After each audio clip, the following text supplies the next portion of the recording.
नमस्कार, वंदे मातरम।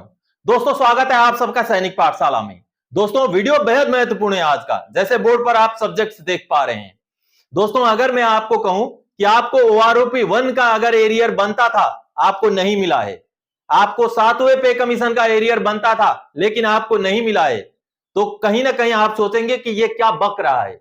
लेकिन दोस्तों, मैं सच्चाई बोल रहा हूं। आज भी बहुत सारे ऐसे पेंशनर्स हमारे हैं जिनको ओआरओपी 1 का या 7वें पे कमीशन का एरियर नहीं मिला हुआ है। तो आज मैं आपको बाकायदा कैलकुलेशन करके भी समझाऊंगा कि 7वें पे कमीशन का एरियर को आपने कैसे कैलकुलेट करना है, कैसे समझना है, और आपको प्रूफ के साथ, बैंक के डॉक्यूमेंट्स के साथ, पीसीडीए का लेटर के साथ समझाऊंगा कि जी हां, आज भी ओआरओपी 1 का एरियर लेने के लिए, 7वें पे कमीशन का एरियर लेने के लिए पेंशनर्स बचे हुए हैं। और साथ ही साथ दोस्तों, आज के इस वीडियो में बात करेंगे, माननीय प्रधानमंत्री जी ने अपने एक चुनावी सभा में यह कहा है कि मेरा जो तीसरा टर्म रहेगा, मेरी जो तीसरी कार्यकाल रहेगी, उसमें एक्स सर्विसमैन की मैं सुनवाई करूंगा। तो कहीं ना कहीं अपने आप में ये एक बड़ी बात है, उसके बारे में भी आज इस वीडियो में चर्चा करेंगे। तो चलिए आगे बढ़ते हैं। दोस्तों, आगे बढ़ने से पहले हमेशा की तरह मेरा आप सबसे आग्रह है, अगर सैनिक पाठशाला चैनल का वीडियो आप पहली बार देख रहे हैं या तो आपने अभी तक चैनल को सब्सक्राइब नहीं किया है, तो चैनल के साथ जुड़े रहने के लिए, आपसे जुड़ी हुई भरोसेमंद जानकारियों को पाते रहने के लिए चैनल को सब्सक्राइब जरूर करें। तो चलिए आगे बढ़ते हैं। दोस्तों, सबसे पहले दोस्तों, पिछली सरकार ने केवल 500 करोड़ दिए ओआरओपी के लिए। हमारी सरकार ने 2014 से अब तक 1 लाख करोड़ से ज्यादा दिए, आगे भी देंगे प्रधानमंत्री जी। जी हां, प्रधानमंत्री जी ने बेहद महत्वपूर्ण बातें कही हैं कि मेरा जो तीसरा टर्म रहेगा वो पूर्व सैनिकों की भलाई के लिए रहेगा। उन्होंने बकायदा बोला है कि एक्स सर्विसमैन की जो समस्याएं हैं उनको मैं सुनूंगा और उनको कोई समस्याओं का जो है सामना ना करना पड़े, इस बात को मैं इंश्योर करूंगा। इस बात का भरोसा प्रधानमंत्री जी ने दिया है। हालांकि बहुत सारे लोग इस बात से इत्तेफाक नहीं रखेंगे, लेकिन कहीं ना कहीं माननीय प्रधानमंत्री जी के मंच से यह बात बोला जाना एक बहुत बड़ी बात है। चलिए, माननीय प्रधानमंत्री जी ने क्या कहा है उसको पहले सुन लेते हैं। साथियों, पूर्व सैनिकों और शहीदों के परिवारों का जीवन आसान बनाने के लिए अनेक कदम उठाए हैं। आने वाले समय में अनेक और फैसले लिए जाएंगे। अब एक मजबूत सरकार आपके सामने है, जिसे नामुमकिन को मुमकिन बनाना आता है। राष्ट्र के मान के लिए, वीर वीरांगनाओं के सम्मान के लिए, आपके लिए, आपके परिवार के लिए, आपका यह प्रधान सेवक हमेशा राष्ट्रहित को सर्वोपरि रखते हुए ही फैसले लेगा। कल मैं जब बंगाल पहुंचा था तो मुझे कई एक्स सर्विसमैन मिलने आए थे। उन्होंने मुझे 1 रैंक 1 पेंशन के लिए बहुत धन्यवाद दिया। वो इतने भाव विभोर थे कि हमारा 40 साल पुराना 1 रैंक 1 पेंशन का मामला आपने सुलझा दिया और लाखों करोड़ रुपया ये हमारे एक्स सर्विसमैन को हमने पहुंचाए। मेरे तीसरे टर्म में भारत सरकार हर कानूनी काम में आपकी मदद करेगी, कि मैं सभी एक्स सर्विसमैन को विश्वास दिलाता हूं। भारतीय जनता पार्टी और हमारी सरकार ऐसे हर एक्स सर्विसमैन की पूरी मदद करेगी।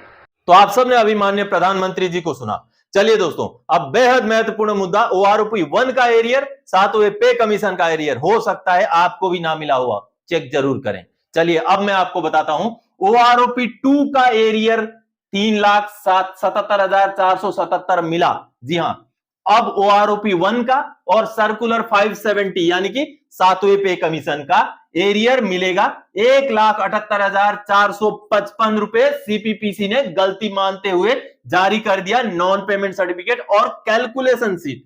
जी हां, जिन पेंशनर की मैं बात कर रहा हूं उनको ओआरओपी 2 का भी एरियर नहीं मिला था, लेकिन लड़ झगड़ के बाद में उनको मिल गया। और वो कितना मिला दोस्तों? वो मिला है 3,77,477 रुपए ओआरओपी 2 का एरियर। लेकिन उनको ओआरओपी 1 का भी नहीं मिला था, उनको 7वें पे कमीशन का भी नहीं मिला था। और अब जो है बैंक ने गलती मानी है और कहा है कि हमने भुगतान नहीं किया, स्पर्श आप कर दीजिए। ये जो सामने लेटर देख पा रहे हैं ये पीसीडीए का लेटर है जो कि सीपीपीसी यानी कि बैंक को लिखा गया है। इस लेटर में पीसीडीए ने बकायदा ये बात लिखा है कि उनको जो पेंशनर हैं इनको ओआरओपी 1 भी नहीं मिला, ओआरओपी 2 का भी एरियर नहीं मिला और सातवें पे कमीशन का यानी कि 570 नंबर सर्कुलर का भी एरियर नहीं मिला है। तो कहीं ना कहीं इनकी जो उनका जो मसला है उसको छानबीन करते हुए अब स्पर्श में माइग्रेशन हो गया है। हमें उनका नॉन पेमेंट सर्टिफिकेट भेजिए ताकि स्पर्श के द्वारा भुगतान किया जा सके। अब इस लेटर के निकलने के बाद सीपीपीसी में जाग आती है, वो जाग जाते हैं कि इतने सालों से 10 सालों से हमने तो दिया नहीं। तो अब उनका जो है एक नॉन पेमेंट सर्टिफिकेट निकाला जाता है जो बेहद महत्वपूर्ण है, कैलकुलेशन शीट के साथ निकाला जाता है। चलिए उस लेटर को देखते हैं, उसके बाद मैं आपको समझाऊंगा दोस्तों कि सातवें पे कमीशन का एरियर आपका किस तरीके से कैलकुलेट हुआ है। अब दोस्तों यूको बैंक सीपीपीसी का ये लेटर आप देखिए 10 मई 2024 का लेटर है, सीधे अकाउंट ऑफिसर के बाय नेम एड्रेस किया गया लेटर है दोस्तों। बहुत ही महत्वपूर्ण लेटर है दोस्तों और ये लेटर है ओआरओपी 1 का एरियर और सातवें पे कमीशन का एरियर को लेके।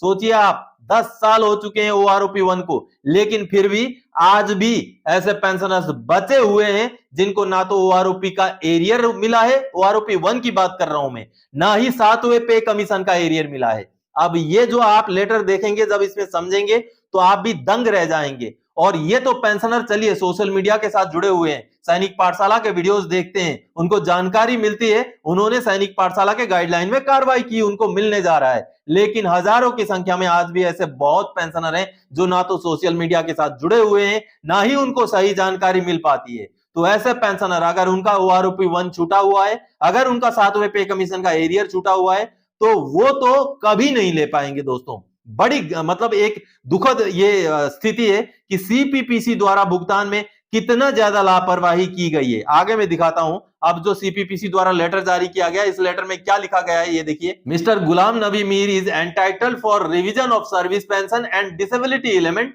एज पर ईपीपीओ नंबर फलाना। CPPC Nagpur has accordingly calculated the arrears of service pension and disability element for a sum of ₹1,78,455 for the period from 1 July 2014 to 30 June 2019।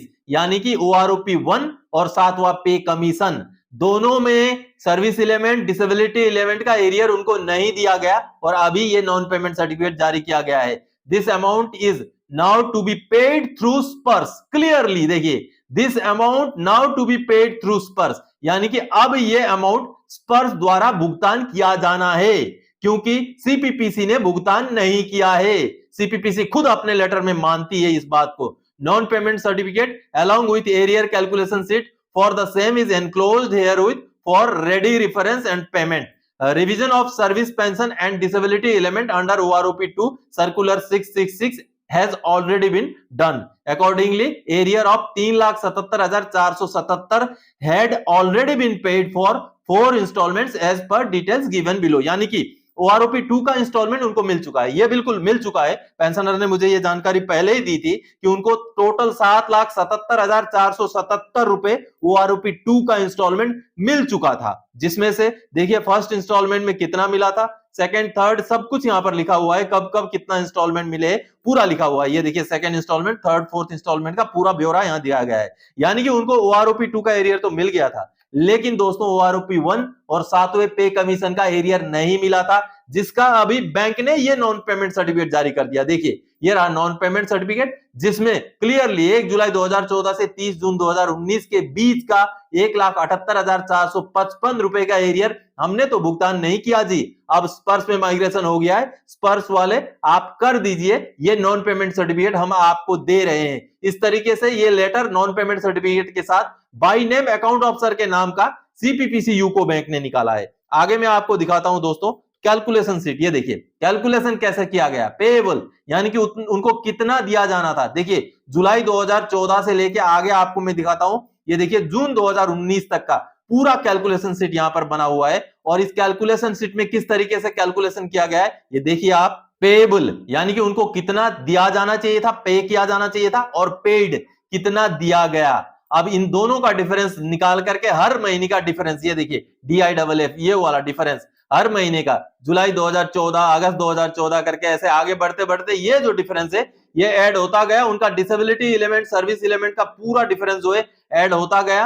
होते होते जा करके देखिए कैलकुलेशन शीट में लास्ट में कितना अमाउंट बना है, 1,78,455 या 54 रुपए का। अब इसी का नॉन पेमेंट सर्टिफिकेट बैंक ने जो है स्पर्श को भेज दिया। तो आप सबने अभी बैंक का लेटर, नॉन पेमेंट सर्टिफिकेट सब कुछ देख लिया। तो इस तरीके से बहुत सारे पेंशनर्स बचे हुए आज भी हैं। अगर सोशल मीडिया के साथ जुड़ जाएं, वो उनको जानकारी हो जाए, उनके बच्चे भी उसमें कार्रवाई कर दें, तो उनको उनका वो हक आज भी मिल सकता है। लेकिन जानकारी नहीं होने की वजह से वो अपने हक से महरूम है। कहीं ना कहीं आपको भी इस वीडियो को शेयर जरूर करना चाहिए। चलिए आगे मैं आपको 7वां पे कमीशन का एरियर का कैलकुलेशन कैसे हुआ है वो आपको समझाऊंगा। आपको भी लगता होगा कि मुझे कम एरियर मिला 7वें पे कमीशन का, तो उस बात को आज क्लैरिफाई करेंगे दोस्तों। तो चलिए सबसे पहले मान लीजिए आपका बेसिक पे या बेसिक पेंशन जो भी था, पेंशन के लिए लेकर के कैलकुलेशन करते हैं 8,000 रुपए। मान लीजिए आपका जितना भी था, 3500 भी हो सकता है, आपका 10,000 भी हो सकता है, आप अपने हिसाब से कैलकुलेशन कीजिएगा। ये समझाने के लिए मैंने 8,000 रुपए लिया है। अब आपको बता दूं, जनवरी 2016 में 7वां पे कमीशन लागू होने से पहले डीए पहुंच चुका था 125%। जी हां, आप नेट में भी चेक कर लीजिएगा, 125% के हिसाब से हमें 7वां पे कमीशन रिवाइज होने से पहले डीए मिलना शुरू हो गया था। तो 8,000 का 125% यानी कि 10,000 रुपए और आपका डीए के हिसाब से जुड़ेंगे। तो 10,000 और 8,000 आपको 18,000 रुपए ऑलरेडी जो है पेंशन मिल रहा था, क्योंकि उस समय में डीए 125% था। अब जब 7वां पे कमीशन लागू हो जाता है तो कितना बनेगा, वो बनेगा दोस्तों 2.57। किस में लगेगा, 8,000 में लगेगा। समझ गए, 8,000 में जब 2.57 लगेगा तो उसका कितना बनेगा, वो बनेगा 20,560 रुपए। तो 20,560 रुपए। अब ये तो हुआ 7 सीपीसी जो है लागू होने के बाद, क्योंकि 8,000 में 2.57 का मल्टीप्लीकेशन हमने लगाया तो 20,560 रुपए। अब आपका एरियर कैसे मिला है आपको, आप सोच रहे होंगे कि मेरा तो 8,000 था, अब 20,560 अगर हो गया तो दोनों का डिफरेंस निकालेंगे। दोनों का डिफरेंस कितना होगा, 8,000 और 20,560 में 12,560 रुपए का डिफरेंस होगा। तो अगर हम 6 महीने का एरियर कैलकुलेट करें, मान लीजिए जनवरी 2016 से जून 2016 तक का, तो आपके हिसाब से तो 20,560 जब 2.57 लगा करके बन गया, पहले 8,000 था, तो इसका ही डिफरेंस कितना बन रहा है, 12,560। तो 12,560 रुपए हर महीने की बढ़ोतरी हुई। तो 6 महीने का अगर हम हिसाब करें तो कितना बनेगा, 75,360 रुपए। 75,360 रुपए तो आपका जून 2016 तक का ही एरियर बनना चाहिए। तो आपको क्यों इतना नहीं मिला, कैसे कम दिया गया, अब आपको समझने की जरूरत है। आपको मैं समझाता हूं दोस्तों। देखिए, आपको ऑलरेडी 18,000 रुपए तो मिल रहा था, ठीक है। अब जैसे 2.57 हुआ मल्टीप्लीकेशन दोस्तों, आपका कुल पेंशन बन गया 20,560 रुपए। अब डीए जो था वो जीरो हो गया, ठीक है, डीए जो था वो जीरो हो गया है। अब आपको सिर्फ और सिर्फ ये अमाउंट और इस अमाउंट का ही डिफरेंस आपको एरियर के तौर पे मिलेगा। तो अभी समझ गए होंगे आप, क्योंकि डीए जब जीरो हो गया तो आपके पेंशन में रह क्या गया, सिर्फ बेसिक रह गया, और बेसिक तो ये है। समझ गए, जनवरी 2016 से डीए जीरो तो बेसिक तो ये रह गया 20,560। तो 20,560 और 18,000 में आप अगर डिफरेंस निकालेंगे तो कितना निकलेगा, 2,560 रुपए। तो 2,560 रुपए का आप 6 महीने के साथ कैलकुलेट कर दीजिए, कितना बनेगा, 15,360 रुपए। 15,360 रुपए। तो आपका, आप सोच रहे हैं एरियर ये होना चाहिए, क्योंकि बेसिक का जो डिफरेंस ही सिर्फ इतना है, लेकिन एरियर आपका हुआ है 15,360 रुपए, क्योंकि एक्चुअली में आपको इस कैलकुलेशन के साथ दिया गया है एरियर। तो अभी शायद समझ गए होंगे। अगर आपको भी सही कैलकुलेशन के साथ अगर एरियर नहीं मिला है, और या तो फिर अभी तक मिला ही नहीं है, दोनों कंडीशन में आपको सीपी ग्राम्स में ग्रीवेंस डालना चाहिए। ये जो मीर जी थे, इन्होंने भी सीपी ग्राम्स में ग्रीवेंस डाला, उसके बाद उनका पीसीडीए ने कार्रवाई किया, सीपीपीसी ने नॉन पेमेंट सर्टिफिकेट भेजा और ओआरओपी 2 का भी उनको मिल गया। अब ओआरओपी 1 और 7वें पे कमीशन का भी उनको 1,78,000 का जो एरियर है ये उनको मिल जाएगा। तो जागने की जरूरत है दोस्तों। तो दोस्तों आज के इस वीडियो में आप समझ गए होंगे कैलकुलेशन, तो इसी जानकारी के साथ आया था। आगे और कोई जानकारी था कि आपसे सरोकार रखने वाला विषय लेके मैं फिर से हाजिर हो जाऊंगा। तब तक के लिए जय हिंद दोस्तों।